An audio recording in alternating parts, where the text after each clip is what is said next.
प्यारे बच्चों, ये आज की वर्कशीट है 24 तारीख फरवरी की और कार्यपत्रक 36। ठीक है बेटा, तो बल और दाब के बारे में हमने पढ़ा था।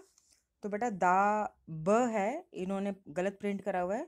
दाव कोई शब्द नहीं होता, दाब है। ठीक है बेटा, ये दाब। तो हमने सीखा कि किसी वस्तु पर एक ही दिशा में लगाए गए बल जुड़ जाते हैं, इसलिए जिस दिशा में बल लगता है यह बताना बहुत ज़रूरी होता है। ठीक है बेटा, तो थोड़ा सा रिवीजन कर रहे हैं कि किसी वस्तु पर लगाया गया बल उसकी गति को बदल सकता है। यदि बल गति की दिशा में है तो वस्तु की गति बढ़ जाती है। यदि बल गति की दिशा की विपरीत दिशा में है तो वस्तु की गति में कमी आती है। कहने का मतलब ये है कि एक गाड़ी, आपके भाई ने उसको, छोटे खिलौना है, उसको धक्का दिया, वो चल पड़ी और आपने फिर पीछे से फिर से धक्का मार दिया। तो धक्का किस दिशा में डाला? जिस दिशा में वो गाड़ी चल रही थी। तो वो आपका भी बल लग गया, भाई का भी बल लगा, तो गाड़ी जो है तेज गति में चलेगी, तो वस्तु की गति बढ़ गई। लेकिन यदि आपके भाई ने गाड़ी को आपकी तरफ धक्का दिया और आपने उसको अपना हाथ आगे करके फिर उसको धक्का दिया, तो विपरीत दिशा थी ना। करके देखना बेटा ये प्रयोग, तो गाड़ी की जो है वो रुक जाएगी। बेटा गाड़ी में, खिलौना गाड़ी की बात कर रही हूँ, ठीक है। गाड़ी की जगह बॉल भी हो सकती है ना। तो वस्तु की गति में कमी आ जाएगी, करके देखना। तो एक उदाहरण भी दे रखा है इन्होंने, गोलकीपर गोल को बचाने के लिए गेंद की तरफ कूदता या उछलता है तो उसके द्वारा लगाया गया बल गेंद को रोक सकता है या उसकी दिशा को बदल सकता है, जैसे देखेंगे इसमें। और आप टीवी में मैच देखते हैं, क्रिकेट का मैच, कोई भी मैच देखते हैं, उसमें जो बॉल है उसकी दिशा भी बदली जा सकती है बल लगा के, और उसको रोका भी जा सकता है या उसकी गति बढ़ाई भी जा सकती है, तो गोल होने से बच सकता है। दूसरी ओर एक टायर को तेजी से चलाने के लिए बार बार गति की दिशा में धक्का देना पड़ता है, जैसे ये बच्चा कर रहा है। ये खेल आपने भी करा हुआ होगा, जिसका अर्थ है कि बल को किसी वस्तु की गति की दिशा में लगाने पर उसकी गति बढ़ जाती है। किसी वस्तु की गति अथवा उसकी गति की दिशा में या दोनों में परिवर्तन वस्तु की अवस्था में परिवर्तन कहा जाता है। तो बेटा ये चीज़ आपने नोट करनी है कि यदि हमने वस्तु की गति बदल दी या उसकी दिशा बदल दी तो हम कहेंगे वस्तु की अवस्था में परिवर्तन आ गया। खुद ही सोचो, आप खड़े हो, आपको धक्का दिया गया, तो आपकी सहेली ने अगर आपको पीछे से धक्का दिया तो आप मुंह के बल गिरोगे, ठीक है। यदि आपकी सहेली ने आपके सीधे हाथ की तरफ से धक्का दिया तो आप अपने उल्टे हाथ की तरफ गिरोगे। धक्का दो या खींचो, कुछ भी करो। यदि आपकी सहेली ने पीछे से आपको खींचा तो आप पीठ के बल उसके नीचे गिरोगे। तो आपकी दिशा में भी परिवर्तन हो गया और गति में भी परिवर्तन हो गया, क्योंकि आप रुके हुए थे और आप चल पड़े। मान लीजिए आपकी सहेली आपको धक्का दे रही है और आप उस धक्के से बच रहे हो, तो आप गिरने की बजाय चल पड़ोगे, तो वस्तु की अवस्था में परिवर्तन माना जाएगा, आपकी अवस्था में परिवर्तन माना जाएगा, ठीक है। तो कुछ परिस्थितियां ऐसी भी होती हैं जिसमें वस्तुएं गति के लिए स्वतंत्र नहीं हैं। मतलब वस्तु रखी हुई है, उसको हम गति देंगे। अलमारी रखी हुई है, जब तक हम धक्का नहीं मारेंगे या उसको खींचेंगे नहीं तो वो गति नहीं करेगी ना। अब इन्होंने आटे की लोई का उदाहरण लिया है। अगर हम लोई को हाथों से दबाएंगे या चपाती बनाने के लिए आटे की लोई को बेलेंगे, तो इन स्थितियों में हमने क्या किया? बल लगाकर उसकी आकार में परिवर्तन कर दिया।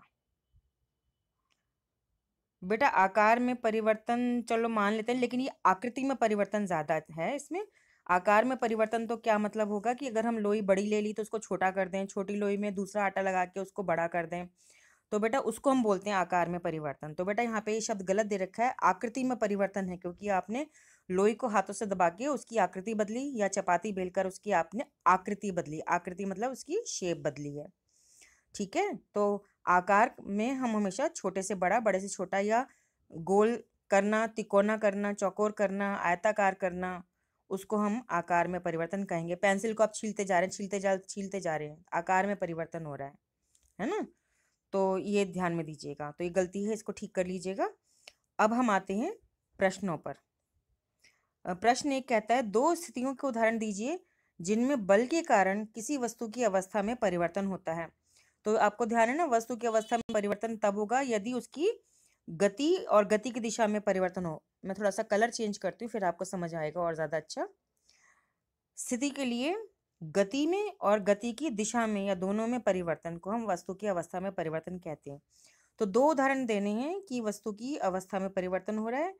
तो या तो आप अपनी ये वाला दे दीजिए, बच्चा पहिए को धक्का मार रहा है, या गोलकीपर का भी उदाहरण दे सकते हैं, या आप अपने दैनिक जीवन से भी उदाहरण दे सकते हैं कि दरवाज़ा जो था आपने उसको बंद किया या दरवाज़ा खोला, पानी भरी बाल्टी उठा के आपने नल के नीचे से हटा के दूसरी जगह रखी, तो उसमें बल लगाया आपने, वस्तु की अवस्था दिशा भी बदली और उसकी गति में बदली, वो रुकी हुई अवस्था में थी वो चल पड़ी।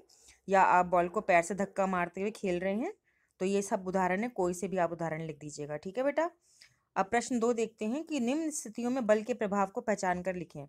तो बल का प्रभाव उन्होंने बता रखा है, आकार में परिवर्तन, गति में परिवर्तन, दिशा में परिवर्तन। जैसे कि ए भाग में नींबू का एक टुकड़ा निचोड़ना, तो इसमें हम क्या लिखेंगे, आकार में परिवर्तन, नींबू का टुकड़े का आकार बदल रहा है ना, ठीक है ना।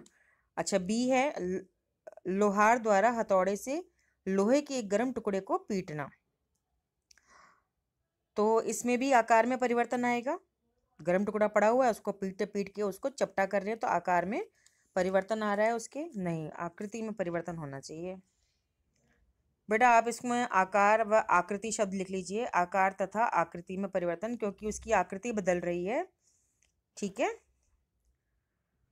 और अगर उसका टुकड़ा टूटेगा तो हम कहेंगे आकार में परिवर्तन है, ठीक है। तो इसमें दो गर्म हथौड़े से जब लोहे को कूटते हैं तो वो उसका टुकड़े भी टूट के गिरते हैं, उसकी आकार आकृति दोनों में परिवर्तन होता है। सी भाग है एक कार का ब्रेक लगाने पर रुक जाना, तो इसमें गति में परिवर्तन आ जाएगा, ठीक है। अच्छा, एक बल्लेबाज द्वारा गेंद को मारना, तो बेटा इसमें दोनों आएंगे, गति में परिवर्तन भी आएगा और दिशा में परिवर्तन भी आएगा। खुद सोचो, दिमाग लगाओ कि एक बल्ले से गेंद को मार रहा है तो गति में परिवर्तन आ गया, क्योंकि गेंद किसी गति से गेंदबाज ने फेंकी, ठीक है, वो ठप्पा खाकर आई और बल्लेबाज ने उसको घुमा दिया, तो उसने गति में परिवर्तन भी किया और दिशा में भी परिवर्तन किया। तो डी भाग में दोनों लिखना है आपने, ठीक है बेटा। अब हमारा प्रश्न 3 है, अपने आसपास से ऐसे उदाहरण दीजिए जिसमें बल की गति की दिशा और अवस्था बदल जाती है, जिसमें बल गति की दिशा और अवस्था को बदल देता है। आसपास से उदाहरण दीजिए, बल लगा रहे हैं और गति की दिशा बदल रही है और अवस्था भी बदल रही है। तो बेटा आपको पता ही है हमने क्या पढ़ा था अभी यहाँ पे कि वस्तु की गति या गति की दिशा में या दोनों में परिवर्तन को वस्तु की अवस्था में परिवर्तन कहा जा सकता है। तो आप इसमें कई उदाहरण दे सकते हैं।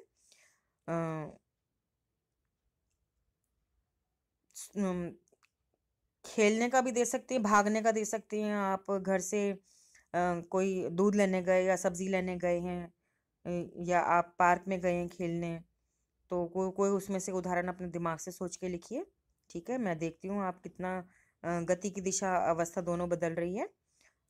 बॉल का भी उदाहरण दे सकते हैं, बहन के साथ आप बैट बॉल खेल रहे हैं या बहन के साथ आप कैचम कैच खेल रहे हैं। कैचम कैच का मतलब होता है आपने बॉल फेंकी, आपकी बहन ने कैच करी, और आपने बहन ने बॉल फेंकी तो आपने कैच करी। तो बॉल की जगह कोई भी वस्तु हो सकती है, ऐसा कुछ भी नहीं है, ठीक है। प्रश्न 4 पढ़ते हैं। 4 में कह रहा है क्या होगा यदि लगाया गया बल वस्तु की गति की दिशा के विपरीत दिशा में है। क्या, चौथा प्रश्न दोबारा पढ़ो, क्या होगा यदि लगाया गया बल वस्तु की गति की दिशा के विपरीत दिशा में है। तो मतलब वस्तु सामने से आ रही है और आप उसको बल लगा रहे हैं, आप सामने से आ रही है, तो हो सकता है वो वस्तु आपके मुंह पे लग जाए। तो क्या लिखेंगे हम इसमें कि हम उस वस्तु को जब विपरीत दिशा में, हम तो रोकेंगे ना उस वस्तु को, तो रुकना ही तो हो गया, तो गति भी बदल जाएगी, गति कम हो जाएगी और उसकी दिशा भी बदल जाएगी। क्योंकि मान लीजिए कोई वस्तु को आपकी तरफ फेंक रहा है, तो आप उससे पीठ थोड़ा ना लोगे, आप उसको रोकोगे ना, धक्का दोगे ना, तो किस दिशा में दोगे, जिस दिशा में आ रही है उसकी उल्टी दिशा में। तो आपके सोचो आपके पास बॉल आ रही है, तो आप एकदम हाथ से उसको रोक रहे हो, तो वो रुक के नीचे गिर जाएगी, या रुक के आपने उसको हाथ से मार दिया तो उसकी दिशा बदल जाएगी। तो बेटा 2 बातें इसमें आपने लिखनी है प्रश्न 4 के उत्तर में, कि यदि बल वस्तु की गति की दिशा में विपरीत दिशा में लगेगा तो वस्तु की दिशा बदल जाएगी और उसकी गति भी बदल जाएगी, कम भी हो सकती है, रुक भी सकती है और तेज भी हो सकती है, क्योंकि आप उसको धक्का मारोगे, कुछ भी हो सकता है। तो ये सारी बातें इसमें लिखनी है, ठीक है बेटा। और अपने आप को कोरोना से बचाने के लिए आप बहुत प्रयत्न कर रहे हैं, मुझे पता है कि आप घर से जब भी बाहर निकलते हैं मास्क लगा के निकलते हैं, 2 गज की दूरी का पालन भी करते हैं, और घर आने पर साबुन से अच्छे से पानी से हाथ धोते हैं। और यही बात आप अपने घर के सदस्यों को भी बताते हैं। तो बेटा इस सब बातों का ध्यान आपने आगे तक रखना है, ये नहीं कि आज ख़त्म हो गया ये बात। ठीक है बेटा?